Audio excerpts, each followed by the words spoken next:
Hey, what's going on, guys? I'm going to talk today about new sanctions that have been put on Russia and Iran. This was done by the U.S. Senate. 98 U.S. senators voted yes on this. 2 voted no. So even if President Trump vetoes it, which I don't think he will veto the Iran part, but he's liable to veto the Russia part. But even if he does, that's enough votes to override the presidential veto. And basically, the Russia sanctions are targeting high-ranking Russian government officials that are knee-deep in corruption, knee-deep in bribes, knee-deep in the Middle East, knee-deep in promoting not just the bombing of ISIS, that part's fine, but promoting the bombing of our allies, not ISIS, but ISIS are our enemies. We have a common enemy there, but we have the anti-Assad rebels that aren't ISIS, that are U.S. allies, but Russia constantly bombs them as well, sometimes more than ISIS, and the anti-Assad rebels just don't want to be oppressed. They don't want to be tear gassed anymore. They don't want to have tear gas sprayed on them. That's all they want. They just want freedom. But Russia constantly bombs them because Russia wants Assad and Assad's thugs in power in Syria. But anyways, back to what I was...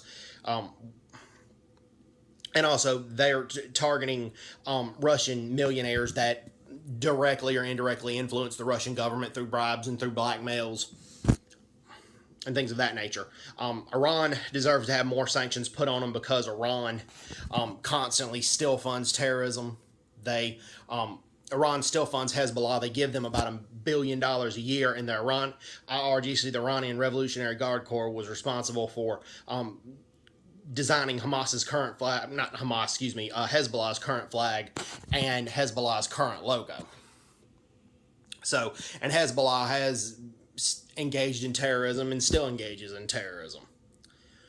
And that's why there needs to be sanctions put on Iran. Also, Lieutenant Colonel Ralph Peters, who's a Fox News military analyst, he's a retired lieutenant colonel in the U.S. military,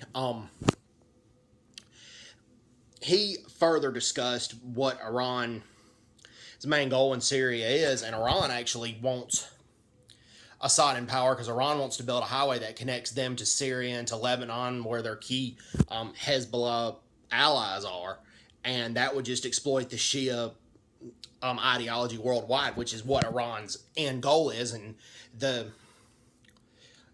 he's not the founder of the country of Iran, but he's the founder of the ideology of Iran's current government, Ayatollah Khomeini. Ayatollah Khomeini, in several interviews, said that spreading the Shia ideology was his main goal.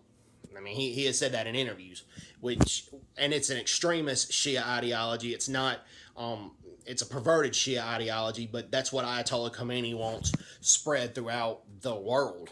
And that's what he believed, and that's what the current spiritual leader of Iran, the head Imam Ali Khamenei, believes.